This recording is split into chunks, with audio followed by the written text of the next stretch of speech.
Don't even think about coming to the wedding.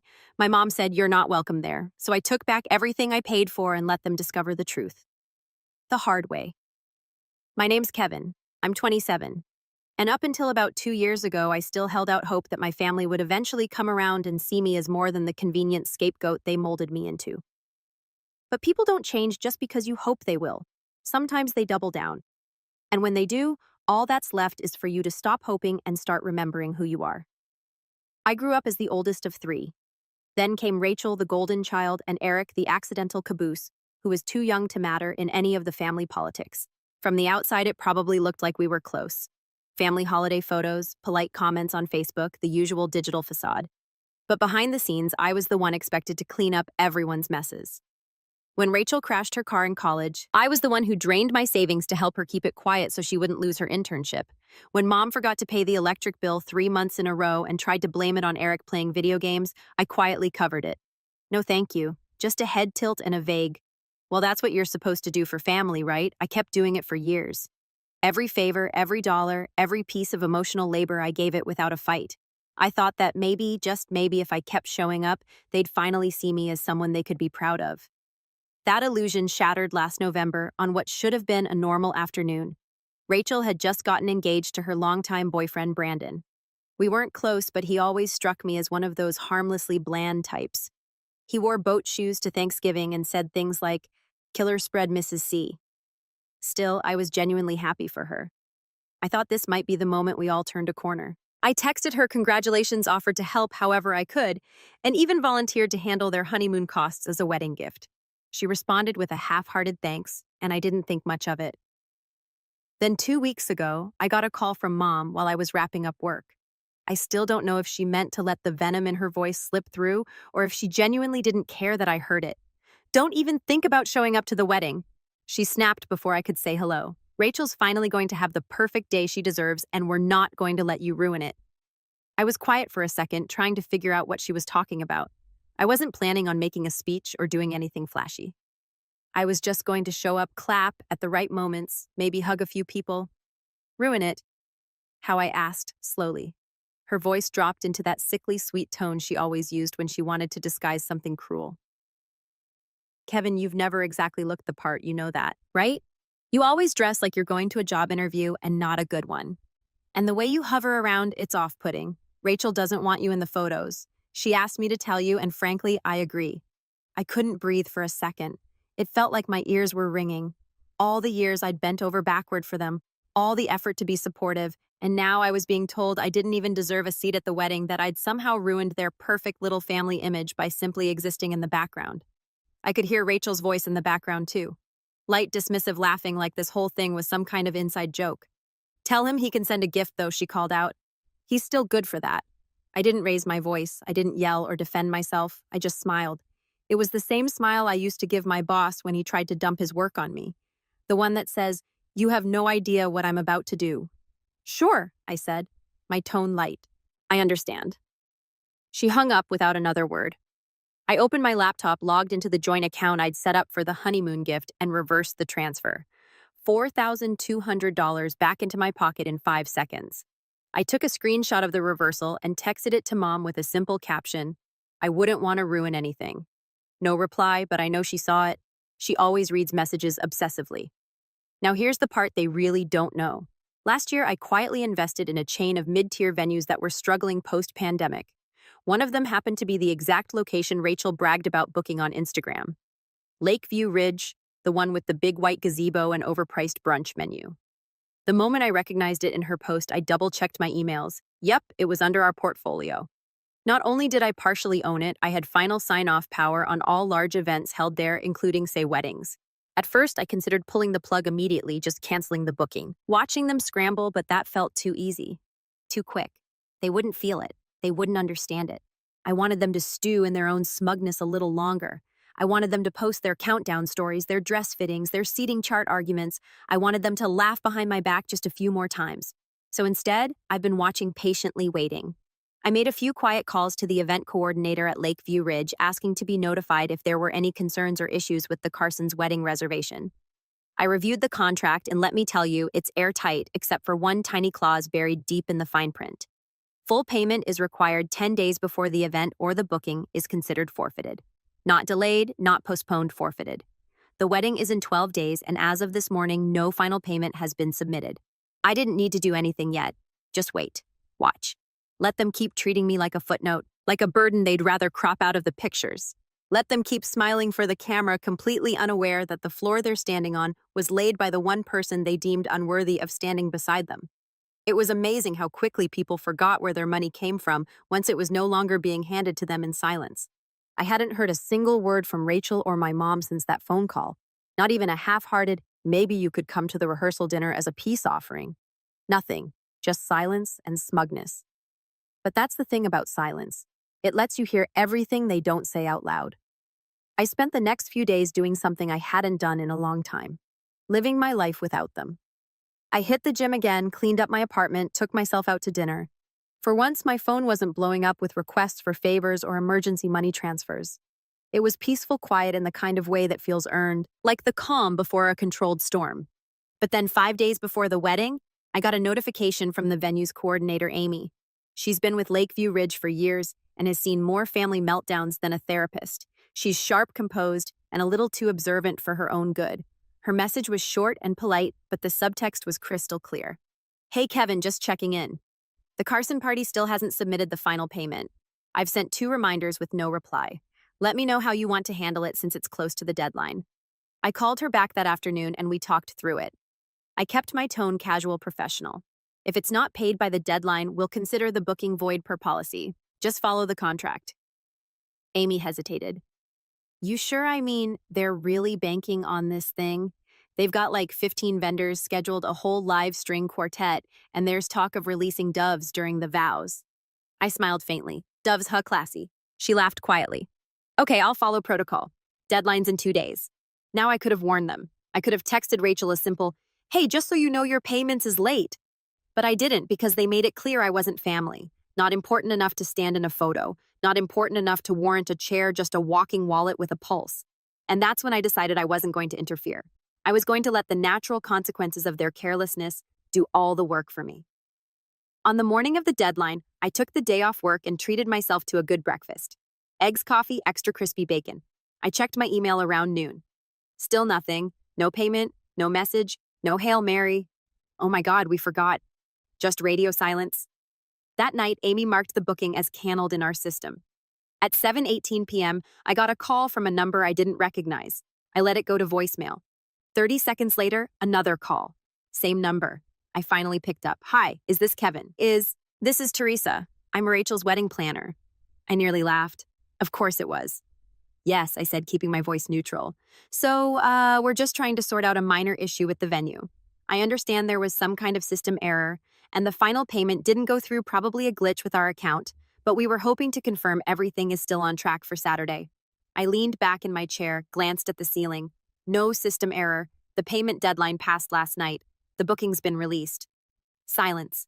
I could hear her breathing, and in the background, the muffled sound of someone arguing. Then her voice returned thin and nervous. But surely you can make an exception, right? I mean, this is a once-in-a-lifetime event. The bride's already got her gown. Guests are flying in.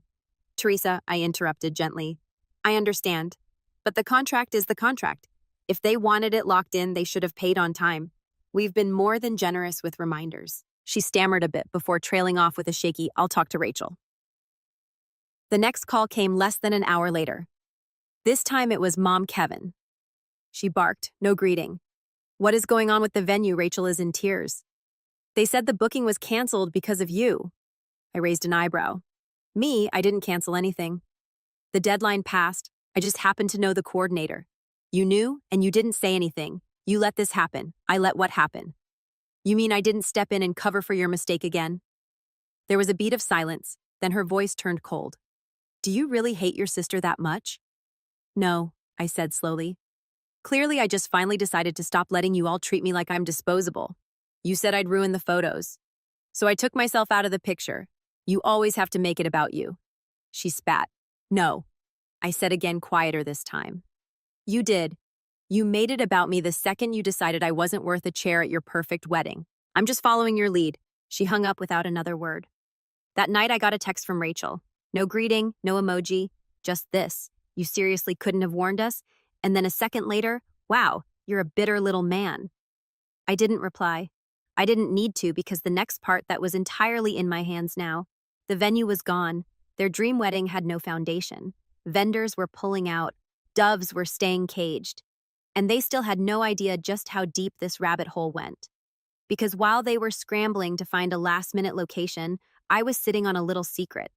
They thought the worst had already happened. They didn't realize that I wasn't done yet. Not even close. The following morning, I woke up to a dozen new texts and 3 missed calls. 2 from Rachel, 1 from Brandon. The text ranged from thinly veiled guilt trips. This is still family Kevin. No matter what happened to flat-out insults. I can't believe you're so petty you'd sabotage your own sister's wedding.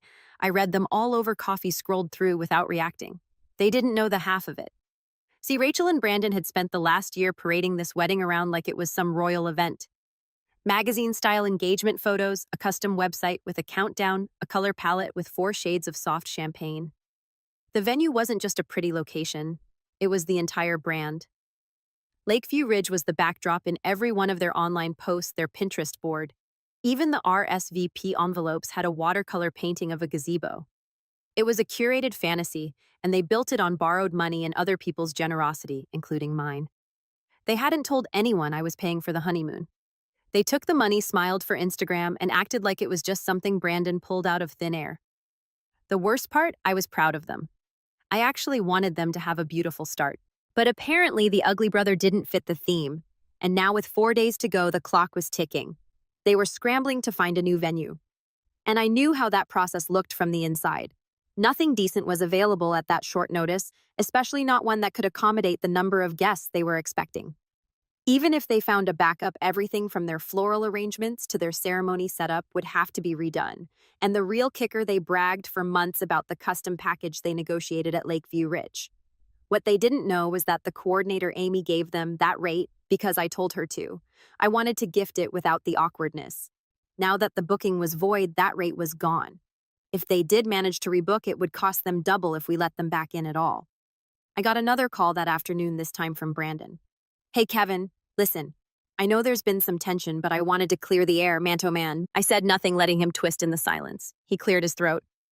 Look, Rachel's been really upset. This wedding, it means a lot to her, to both of us. I'm sure we can figure something out, right? Like, you have connections at the venue. You could pull a few strings, get us back in Brandon, I said calmly. Did you know I was the one paying for your honeymoon? He was quiet for a second. What, the honeymoon? The resort package you two posted about, the one with the villa and the private chef, that was me. $4,200. I sent it 2 months ago. No, I didn't know that. Of course you didn't. I said, because your fiancé didn't want you to. She told me I'd ruined the photos, that she didn't want me there. So I took back the honeymoon, and now you're asking me to step in and rescue the wedding. Another pause. I imagined him sitting there staring at the wall like a kid realizing he hadn't done the homework. I'm not trying to take sides, he said, his voice quieter, but I don't think you understand how stressed Rachel is. This is her day. I almost laughed. Oh, I understand. I just don't care anymore. Click. 3 hours later, I got an email from Amy with the subject line, "Update on Carson's." I opened it. In short, Rachel had called the venue sobbing, claimed she was blindsided by the cancellation, that it was unfair and completely unethical. She demanded to speak to the owner directly. Amy asked if I wanted to respond personally. I told her not yet.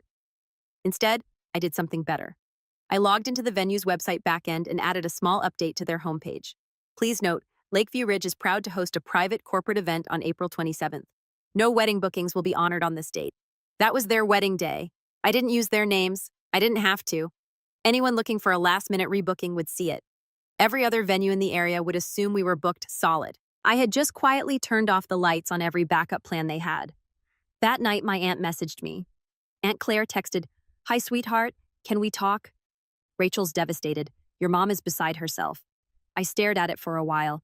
I replied, she said I'd ruin her photos. I took that seriously. She left me on read. The next morning, the group chat lit up, not mine, theirs. My cousin forwarded me screenshots. My mom was furious, blaming me, blaming Amy, blaming Mercury in retrograde for all I know. She ranted about how this wasn't how family treated each other, how she'd bent over backwards to include me. Rachel chimed in with a jam. He's been jealous since high school. I always knew he'd find a way to make it about him. Jealous. That word hit like a slap and a punch wrapped in silk. Jealous of what the curated spotlight she lived under, the endless stream of fake compliments and whispered betrayals. I had built everything I owned by working quietly while they posed for pictures. I gave without asking for credit, and now apparently I was bitter for not letting them set me on fire one more time. So I made a choice.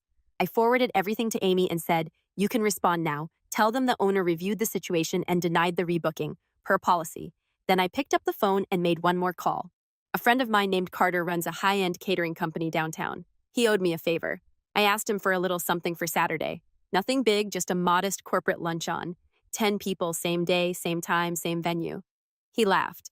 "You want me to book the place out on their wedding day?" "Not just book it," I said. "I want photos. Instagram the works. Tag the venue. Hashtag the vent. Make it look like the best catered celebration of the year." He was quiet for a second. "Damn, Kevin, you're really doing this." I smiled. They asked me not to show up to the wedding, so I won't. But that didn't mean I wouldn't leave my mark. Saturday arrived with the kind of weather brides pray for: crisp air, not a cloud in sight, soft sunlight filtering through early spring leaves. The lake at Lakeview Ridge was still reflective like glass, and the white gazebo gleamed against a backdrop of budding cherry blossoms. It was perfect idyllic and not at all what Rachel was expecting. I got up early that morning, not because I needed to, but because I wanted to savor every minute. I took my time showering, brewed the good coffee, even ironed my shirt. Not to wear, just to feel a little sharper. Then I sat by the window, phone in hand, watching the chaos unfold in real time. The first post came from a distant cousin, Rachel's college roommate, a confused selfie in her car. "Is the venue closed? Just got here and no one's answering the gate? Please tell me I'm not the only one who didn't get a cancellation notice." I sipped my coffee, refreshed the tag. More followed. Bridesmaids in full makeup standing outside the locked gate with their arms crossed. Groomsmen in rental tuxedos pacing beside parked cars. A flower girl asleep in someone's backseat, her tiara sliding off. They hadn't told anyone. That was the part one hadn't expected. I figured Rachel or my mother would have done damage control, at least sent out a mass text. But no, they were so convinced everything would work out. So sure, someone me would swoop in to save them at the last second that they hadn't even warned their guests. Entitlement turned to paralysis. Then came the post that made me laugh out loud. Lakeview Ridge hosting a beautiful lakeside luncheon for a special team today. Nothing like a little sunspring air and great food to celebrate big wins. Hashtag private event, hashtag booked out, hashtag corporate luxury. 3 long tables draped in white crystal glacier waiters and black vests, a champagne pyramid. In the background, barely visible but unmistakable, was Rachel's custom floral arch, now repurposed for our lunch-on's dessert bar. The sign she had painted by an Etsy artist, "Forever Starts Here," was flipped and relettered by Carter's team to say, "Success starts here. I wish I could have seen her face." Around noon, I got a call from Amy. I picked up immediately. "Kevin," she said, barely containing a chuckle. "We have guests trying to climb the side gate." I laughed. "Please tell me that's a joke." "Nope. One of the groomsmen swears he knows someone inside. I told them the property is under private booking and that security has been notified. They bring the doves. Oh yes, 2 handlers and a crate. They're sitting on the curb looking very confused." I chuckled again, slower this time. "You've been amazing, Amy. Really, I owe you big for this." "You don't owe me anything," she said. "This is the best Saturday shift I've had in years." At 2:41 p.m., the inevitable happened. My mom called. I let it ring, then Rachel, then Brandon, then my aunt. I didn't answer a single one. Instead, I opened the group text, the one I was still silently in, even though they'd stopped tagging me months ago, and typed exactly 2 words, "You're welcome." Then I left the chat. That night I heard from Eric, my younger brother, the only one in the family who'd ever treated me like an actual person. He wasn't at the wedding. He called me the day after I pulled the honeymoon fund. Said, "If they're going to act like you don't exist, I'm not pretending they're saints." He stayed quiet, respectful, but I could hear in his voice he'd had enough too. His message was short. "Eric, I saw the posts. I don't even know what to say, but I'm proud of you. They needed to be humbled. I'll call tomorrow." And for once, I felt it. Not just pride, not just relief, closure. Because here's the thing. People like Rachel, like my mother, they build their world on optics, on appearances, the seating charts, the dress fittings, the stories they'll tell over a drink in 5 years. What I gave them wasn't just a ruined wedding. It was a shattered illusion. No one would remember how stunning her dress was. They'd remember standing outside a locked venue in heels for 2 hours. They'd remember the doves that never flew the brunch that was served to a corporate team while the wedding guests stood in the parking lot. The whispered questions. Why didn't they pay? Didn't they have help? And eventually someone would point out that maybe, just maybe, Rachel wasn't the victim. Maybe the brother she tried to erase had simply said enough. 2 days later, my mother showed up at my door. She didn't knock. She pounded. I waited a minute, then opened it slowly. She looked exhausted. Her mascara had dried into the wrinkles beneath her eyes. Her blazer was wrinkled, her posture hunched, but her tone still sharp. "You think you proved something?" she hissed. "No," I said calmly. "I know I did. You humiliated your sister." I looked at her for a long time. She humiliated me. You did too. For years. You just thought I'd keep taking it, that I'd always show up, clean up, and keep quiet. Not anymore. She stepped forward like she wanted to argue, like she had a speech prepared. But I didn't give her the space. I bought the venue. I paid for the honeymoon. I supported this family when no one else did. And you erased me for optics. So this time you got erased. She stood there trembling, but she didn't say anything else. Finally, I added, "You can tell Rachel I'm not angry. I'm free. That's a better gift than anything on her registry." And I shut the door. A month passed. Then, too, I didn't hear from them.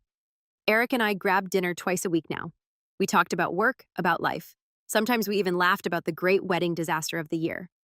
I'd gotten a few sly messages from people who had been at the event congratulating me without really saying what they were congratulating me for. And that was enough. I didn't need a parade. I didn't need a public moment. I had peace. I had power. And for the first time in years, I had a family that I chose, not the one that tried to write me out of their perfect picture. So I took the frame and I burned